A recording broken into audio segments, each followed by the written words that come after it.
The fire hose of news from America can feel like a lot these days. If you're trying to figure out what to make of it all, we got you. I'm Katie Simpson. And I'm Paul Hunter. We're correspondents here in Washington, working just around the corner from where much of the action is taking place. 2 blocks from the White House. And that's the name of our new podcast. For top-notch analysis of U.S. politics from a Canadian perspective, find 2 blocks from the White House every Wednesday wherever you get your podcasts. Including YouTube.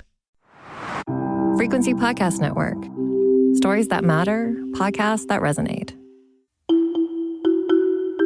From power brokers in the White House to Wall Street, a who's who of powerful men have had their names crop up in the Justice Department's latest release of its investigative files on Jeffrey Epstein. All have denied having anything to do with his alleged sexual abuse of young women, and being named or pictured in the files is not on its own proof of wrongdoing. But the new batch of some 3 million pages has also revealed Epstein's global reach, raising more questions than answers about his ongoing evasion of justice.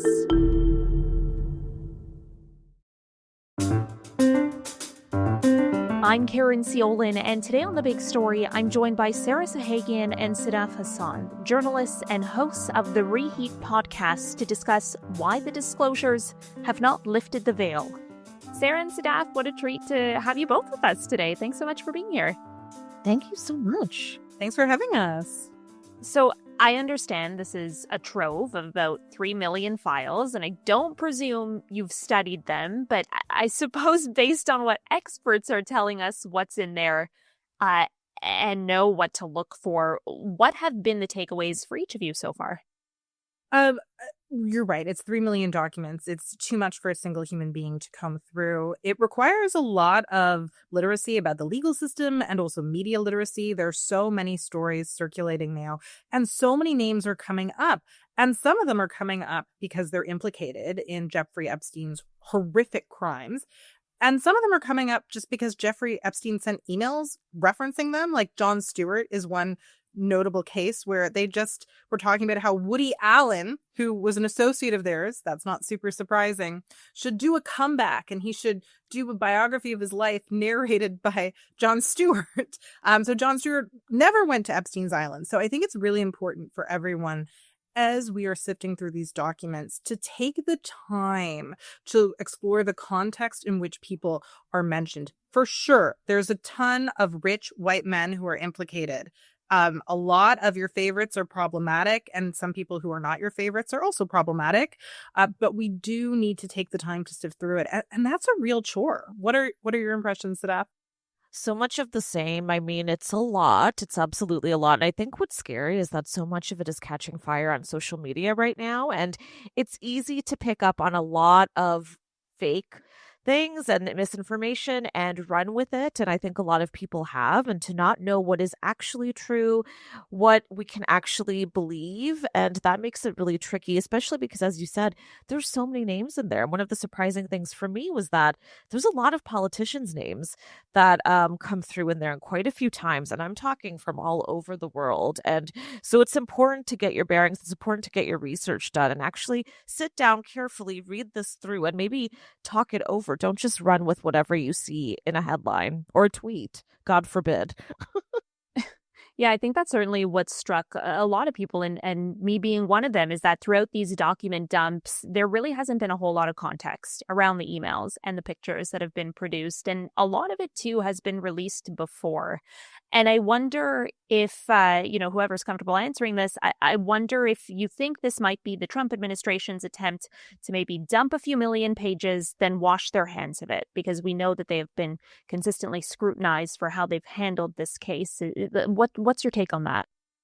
I mean, I can say it does feel like that. We know that there's well double that amount out there. They've said that there's maybe up to 6 million documents. And so this is really only half. So as overwhelming as this is, there's so much more. And it's hard to believe that it's not a little bit of a distraction tactic to get us to get so overwhelmed and get so buried in all of this to not actually know what else might be there and what else might actually need our eyes more than anything else. There's so many redactions, there's, as Sarah mentioned, so many names that are mentioned that aren't actually involved in any crime. And so as you go through these, as you sift through this, and I don't even know that that's possible, really, it's hard to be able to distinguish with what we should actually be focusing on. I think there's a lot left that we're not seeing, and that would be really important to look at, mainly when it comes to actual accountability, right? Sarah, what do you make of it? Absolutely. I think one thing that we also should mention is that the redaction system didn't work very well. And so a lot of the victims have been exposed. So that's a really unfortunate thing that has happened, and they have suffered enough.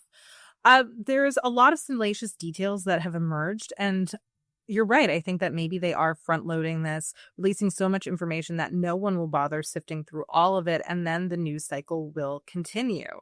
And that is my real fear, that a scandal that should be bigger than Watergate, really, will just kind of be a flash in the pan, because this is kind of what Donald Trump, his administration, does. They just sort of move on and create new crises to distract you from the last crisis.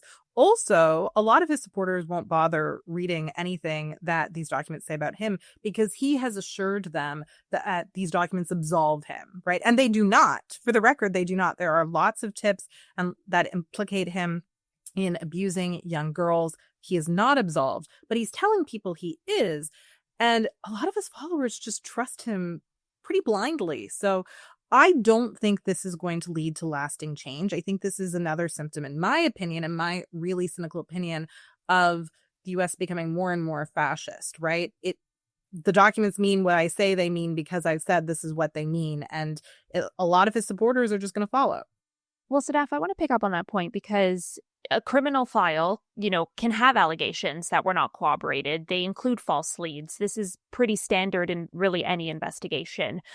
So I think it's kind of what makes perhaps even more stunning the dumping of all these raw files in what has been a very complex criminal investigation online for anyone to rummage through, again, without a whole lot of context. I wonder, from your perspective as a journalist, do you think that the production of all this material was a good idea? As in putting it out and releasing it like this? Mm-hmm.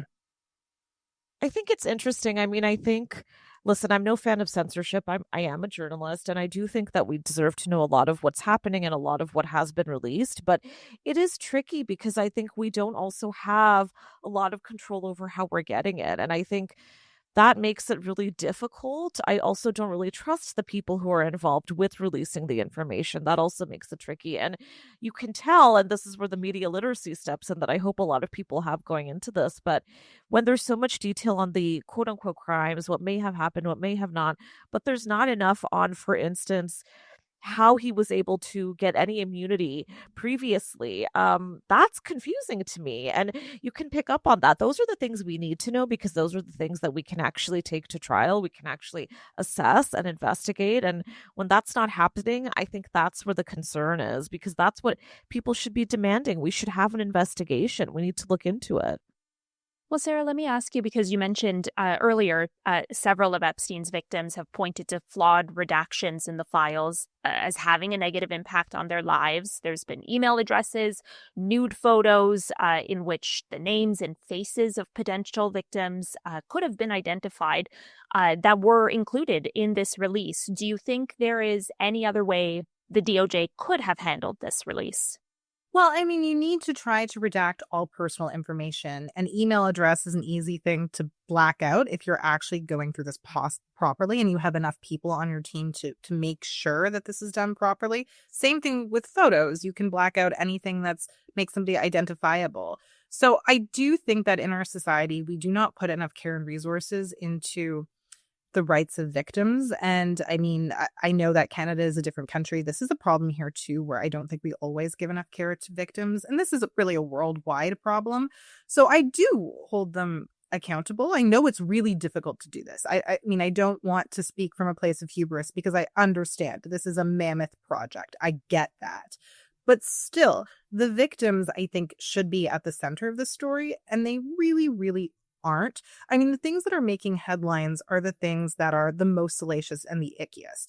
Like, for example, Bill Gates trying to get antibiotics and sneak them to his wife without her knowing because he'd given her an STI or he was worried he had. And that is terrible. And I want to say, I do feel awful for Melinda French Gates. That is a horrible thing that happened to her. That is domestic violence. That is abuse.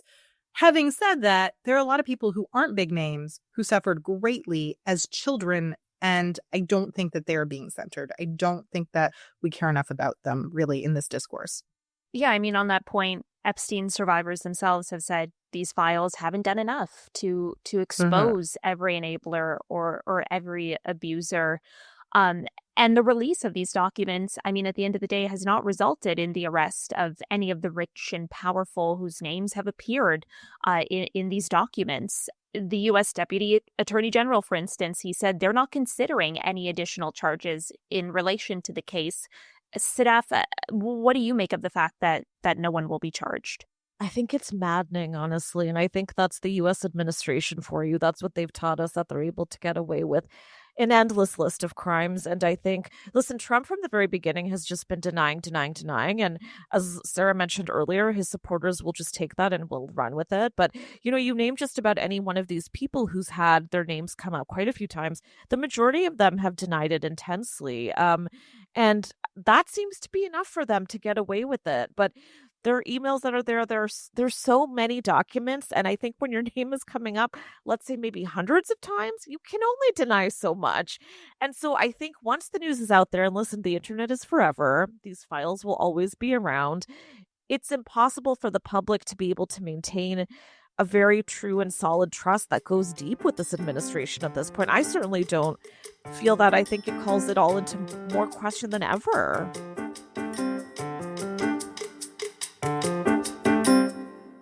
You know that Big Bargain detergent jug is 80% water, right? It doesn't clean as well. 80% water? I thought I was getting a better deal because it's so big. If you want a better clean, Tide Pods are only 12% water. The rest is pure, concentrated cleaning ingredients. Oh, let me make an announcement. Attention shoppers, if you want a real deal, try Tide Pods. Stop paying for watered-down detergents. Pay for clean. If it's gotta be clean, it's gotta be Tide Pods. Water content based on the leading bargain liquid detergent. Sarah, I wanted to ask you in particular because you're our resident royal expert. But new images of the disgraced former Prince Andrew have surfaced in this latest cache of documents. Again, no context for the picture of him, hovering over a female. Palace officials haven't said anything about this latest release. We know he's already been stripped of his royal titles. I suppose, how do you think the royal family is digesting this? I don't know. I mean, they have, to their credit, already stripped him of his titles. They have tried to take away as many privileges as they could from him. So I do give them credit for that, because there was a time when I really did not believe that would happen. I don't know how they're handling it. I think they're probably having lots of PR meetings to discuss what the statement should be, or if they should make a statement, given that he's no longer part of the family. I think there might be an argument that since they have exiled him, it would make it look like he is still part of the fray, and like they're to an extent endorsing him if they feel the need to respond to this and to speak for him. So I kind of think that maybe they won't say anything. And that actually might be the right course of action, because once you have shunned someone, maybe you should say, it's no longer my responsibility to speak for you. I will see what happens to him. I mean, Keir Starmer would like Prince Andrew to appear before Congress. I feel like the royal family isn't going to comment on that, because that's not their place to comment on issues like that. It really isn't. And so maybe they will just leave it up to Keir Starmer to make statements, which I think in this situation, now that Prince Andrew is no longer a prince, is probably the most appropriate way to go. Do you think that's actually something that could happen, that, former Prince Andrew could testify before a congressional committee? It will be interesting. And I think I even accidentally called him Prince Andrew when you're right. He's former Prince Andrew, or Andrew Mountbatten Windsor. I mean, he might. I mean, the Clintons now have said that they will appear before this congressional committee. They previously were resisting. I mean, it is interesting to see who we think will end up there and who won't, because to an extent, while all these people are implicated and they all did probably likely horrible things, it does seem like it's being chosen very strategically who to scapegoat, right? The Clintons are Democrats, right? And Bill Clinton, I'm not defending him. That man is mentioned many times, right? Not defending him at all. but so was Donald Trump. So it would make sense for him to appear before Congress. It would make sense for lots of his associates to appear before Congress. And so I'm worried that the Republicans are turning this into an opportunity to highlight and spotlight Democrats who are involved to try to distance themselves from the scandal where their people are very much involved. Yeah, can we talk about the Clintons here? Just for some background, they've now agreed to those depositions. They long resisted them before the House was to vote to hold them in contempt. Some Democrats on the panel were ready to join Republicans in voting to recommend charging them. I mean, this feels like a total surrender from the Clintons. I think they probably don't want to go to jail. They think at this point, it's not beyond Donald Trump to do whatever and for his people to do whatever they want. So I think that that's probably why they've agreed to do it. I think it's to a certain extent, it's self-preservation. They know they don't really have a choice. I mean, what is the alternative? To go hide out in Switzerland? I mean, that literally would be their alternative, to just flee to Switzerland and never set foot back on American soil. So I think they have to. I think obviously Bill Clinton is implicated. However, if you remember his testimony when the Monica Lewinsky scandal happened, I mean, that man is very good at speaking strategically. I don't know if anyone remembers that moment when he said, this depends on what the definition of is. I'm paraphrasing, but he's pretty tricky. So actually, I feel like even though what he's done is probably despicable, it is going to be interesting to see him run circles around the people who are asking him questions, because he's probably evil, but he is also a genius. Yeah, I mean, I personally don't remember the actual clip, but I mean, I've seen it. Obviously, it's a moment for sure. But Sadaf, in many ways, still, this is a victory for the Republicans and for the Republican chairman in particular, when it comes to their efforts to shift the focus away from President Trump's ties to Epstein and his handling of the matter, and then on to prominent Democrats. Yeah, I mean, I completely second everything Sarah said. Those are the names that are popping up more than anyone. And I mentioned this earlier, but again, there's politicians globally who are getting their names brought up, which is really interesting to me too, that it should be the U.S. administration that's being called up again and again and again. And it's not really. And he's kind of stuck to the same denials, Trump, that he issued all the way back in the beginning. And that's been sufficing for him. But I think what's alarming is, you've even got the Indian PM, Narendra Modi. He's called in. He comes up so many times in these emails. You've got Norway's crown princess is brought up so many times in the emails. That's unbelievable to me. Sarah Ferguson, too, Andrew's former wife. There's so many people who are mentioned that I think the goal, or the alleged goal, has been really effective. We're starting to question all these other relationships with all these other people, and that ends up distracting from my biggest question is, what was Trump's involvement? Because he seems to have been closest to Epstein more than anyone. He, of course, has said more recently that he did admit to having a friendship with him, but said that it was only for a matter of time. They hadn't been very close in more recent years, but I don't know. It's hard to believe that. And it's interesting because with all these other folks, those don't strike me as friendships. If anything, they're brief interactions. There's something to do with advice, for instance. That's what Modi kept popping up in there for. But Trump was in there, they were buddies. And that's always going to stand out to me in the back of my mind. But yeah, I think it's been a really successful distraction over to these other folks. But I think, too, again, to the fact that no one will be charged for all of the powerful people who were associated with Epstein, does this mean the danger has now passed, or is it enough that the reverberations of these files have been felt, as you mentioned, Sadaf, so widely? Yeah, I don't think it's over. And I think that's what's so scary. I think what all of this has unveiled to me, and I know so many people, is that there's a very scary network of people who have been able to operate for a very long time, and they're united over similar interests, if you want to call it that, whatever it might be. And they've been operating for many years, and they still seem to be operating to some degree. Even though Epstein, this head honcho of this operation, isn't there anymore, and neither is Ghislaine Maxwell, his accomplice, there's still a lot of key figures who are still out there, very well alive, and I'm sure who are still involved with this. And when you get so many of these people denying it and refusing to testify and seemingly protecting each other, it's very easy to believe that they've still got each other's backs, in which case, why wouldn't this sort of network continue, in my opinion? The administration has signaled, however, that no additional major releases are imminent, that this is possibly it.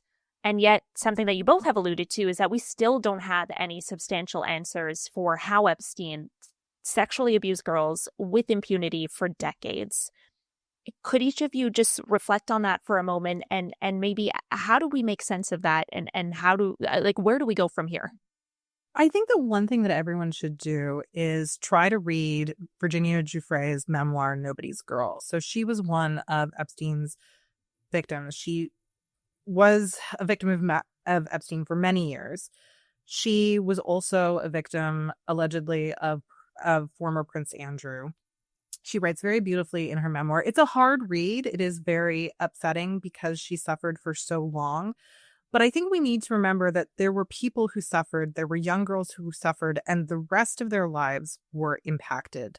This is untold trauma. I mean, the idea of going to an island and being victimized by some of the most powerful men in the world, men who you know have the power to kill you if you try to speak up, that is a level of terror that I think if you haven't experienced it, I don't claim to understand it, because I think if you haven't actually experienced it firsthand, you cannot relate to. So I would just say that it would be, in my opinion, a complete just travesty of justice if no one pursues this. And I think no one will pursue this. I think that's the likeliest outcome. But what we need to do as a society is educate ourselves on the implications for victims, because those are people's daughters. Those are real human beings. Those are people who are suffering. And I think in patriarchy, women's pain often gets glossed over. And we refer to these children, these little girls, as adults, right? I mean, the Republican Party, some of them were young women, but oftentimes they were children as young as 6. So I think it's important to remember the pain. It's important to remember the tragedy. And we can do that ourselves, even if the U.S. Department of Justice does nothing. Yeah, I completely echo that, sir. Well said. And listen, I think the government is hugely accountable here for a lot of what's happened to these victims. They still haven't taken any. They've said they are not responsible for any of Epstein's victims, which is wild to me. I mean, the question is who is? And if we don't have him, there's got to be someone. There's got to be a system. And I think that's what these documents just tell me each time I go back to it. And I think what was promised was something. And sure, we've got all these things to sift through till end of times. But I think if you can list all of these abuses, you can give us all of this really painful stuff to go through, a lot of which is probably not true. But you can't tell us what actually happened in terms of protection for the people who are actually involved. If that's not coming through, it shows us who is being protected here, right? And there's countless public figures' names in there are redacted and shown, but all of the victims are still in there. And I think that shows me that they were the ones who were sacrificed here time and time again. We've talked about that Andrew photo. That woman is laying there. We don't know who that is. And that photo has been shared hundreds of times all over, and it won't be going away. And I just want to know, who was that? Like, how do we protect her? How does she get her accountability? That's my question still. Sarah, Sadaf, such a pleasure to speak with you both. Thank you so much for making the time. Thank you so much. Thank you for having us. And that was The Big Story. We'd love to hear your thoughts on this conversation. You can send us an email at hello@thebigstorypodcast.ca, reach us on Instagram @frequencypods, or on Blue Sky @thebigstory. If you know someone who might enjoy this episode, be sure to send it to them. You can listen to The Big Story every day on the Seeker app or wherever you get your podcasts. I'm Caryn Ceolin. Thanks so much for listening.